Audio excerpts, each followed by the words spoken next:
Hey everybody, I'm Charlie Craven with Fly Fisherman Magazine, and thanks for joining me. Aside from this little sneak peek at my own little slice of fly tying heaven you see behind me, we've got another surprise for you. I'm going to start shooting fly tying videos to go along with the flies I write about in the Fly Tyers Bench column. We're going to start with the Perdigon, which is in the February-March 2019 issue. Check it out. I hope you enjoy it, and stay tuned because there's lots more coming. Alright, let's tie this Perdigon. I'm going to start with a Firehole 317 size 18 hook with a 3/32 brown colored tungsten bead on here. Now obviously the bead and the hook are entirely up to you. There's a lot of different hooks that you could use, including jig hooks. The tying process is going to be the same on any of them. I'm going to take some 10 thousandths lead wire here and make about 10 turns on the hook shank. So I'll start fairly far back. I think that's about 10. Break those ends off. Make sure that they're down flush, and then I'm going to push that lead up into the back of the bead, and you can see how that'll center the bead and builds a little diameter up on our hook. I'm going to start some 14-aught Vivus fire orange colored thread. You can see that's a nice bright color. That's going to become our hot spot on the finished fly. It's not really going to show otherwise, but I'm going to start this thread just behind the lead wraps and trim out my tag end. And then I'll build a thread dam from the bare hook up to the diameter of that lead. And I want to do that with as few turns as I can manage. And when I get it just right, the thread should just step right up onto that lead. And I'll come right up to the bead and cover the lead on my way back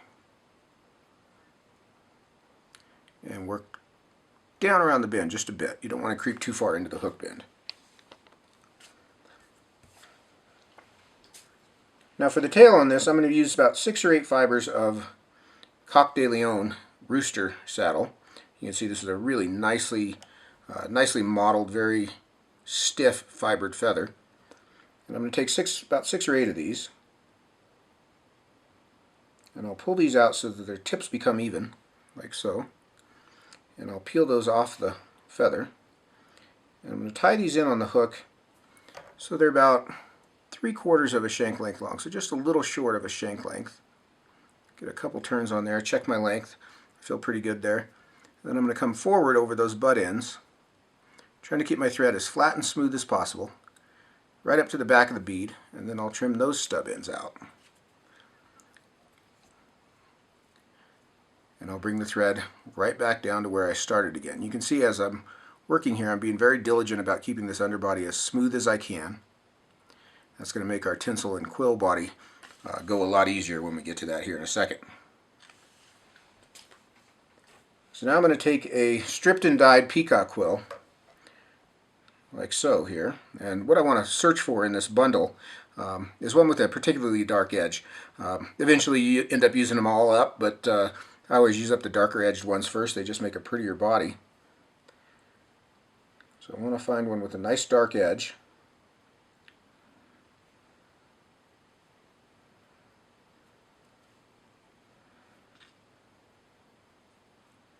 About like this one right here. And I'll clip that out of my bundle. So you can see that's got a darker bottom side. And I'm going to tie this in by its tip end, right back here at the base of the tail. And I'll let that tip sort of extend up the hook a bit, and I'll catch it with just a turn or two. I'm just going to use a single turn right there for now. And then I'm going to come in with some small copper holographic tinsel. And I'm going to treat it the same way. You can see it's about the same diameter as the quill, but I'm going to let that stub end extend forward about the same distance. And I'm going to catch it with the turn. And then I'll come forward with my thread over both the tag end of the tinsel and the tip of the quill and create a really smooth thread underbody here, as smooth as I can manage, right up to the back of the bead. I'll tuck that tinsel out of the way. Now one of the tricks on these quills, I've always soaked them in water, warm water, to soften them up a bit, makes them a little bit more supple to wrap. And a friend of mine, he and I were talking about it, and he said, why don't you use the vegetable oil trick? And I said, my friend was Rich Strollis, and I said, Rich, I don't know what the vegetable oil trick is. And Rich said, well, here, I'll tell you. Take a single drop of vegetable oil, run it down the whole bundle, and sure enough, it works. So I've done that to this whole bundle, to this whole bunch.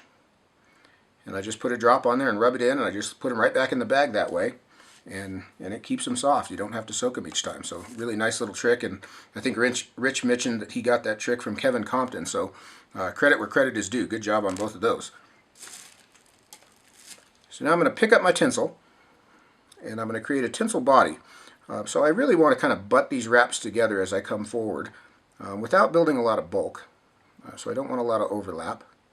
And that's where this smooth underbody will make a big difference in creating this smooth tinsel body.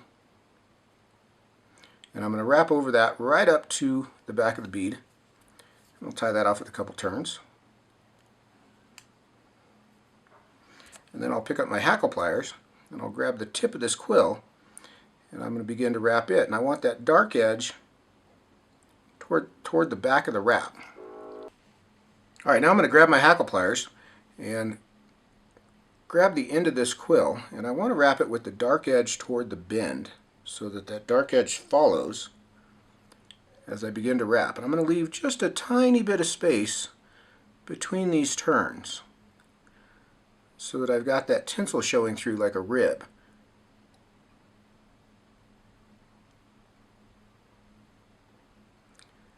Just nice and evenly spaced all the way up to the back of the bead.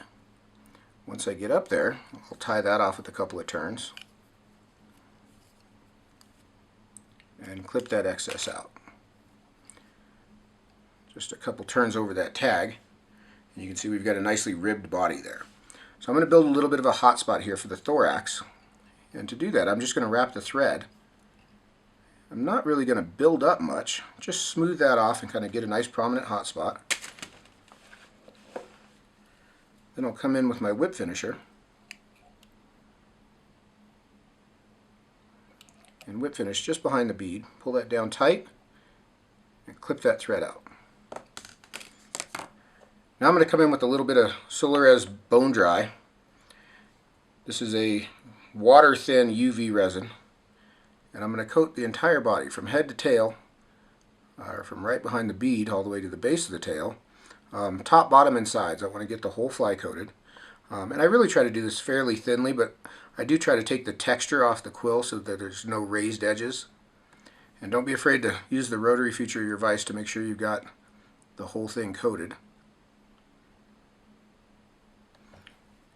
Smooth that body out nice and clean. No lumps or bumps.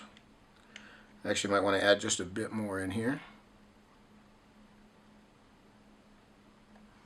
About like so. And then I'll take my UV lamp and I'll cook the fly as I rotate it. And that's just going to make sure that I cure everything all the way around.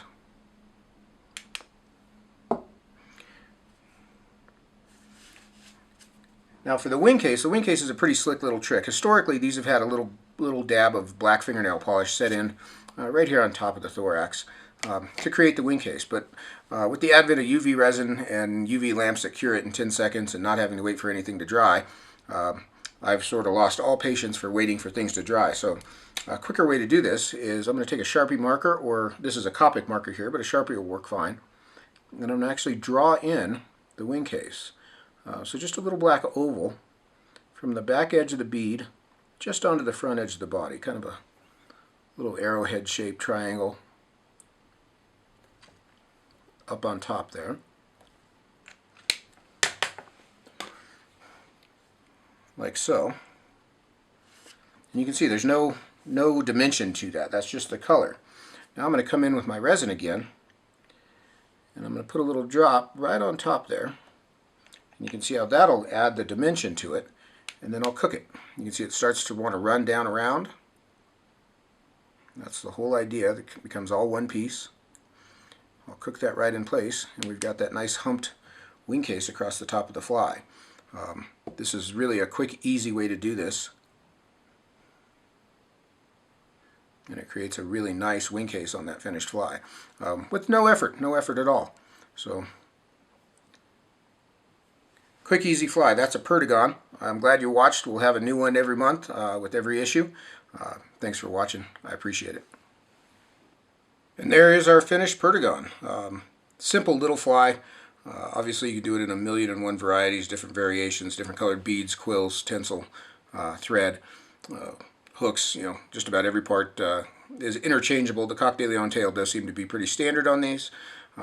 But you can tie these with pretty much whatever you've got on hand. But a cool little fly, really slick, smooth, heavy, gets down, stays down, and I know they catch fish. So I hope you enjoyed that one. There'll be another one with every issue, and here we go. Off to the races.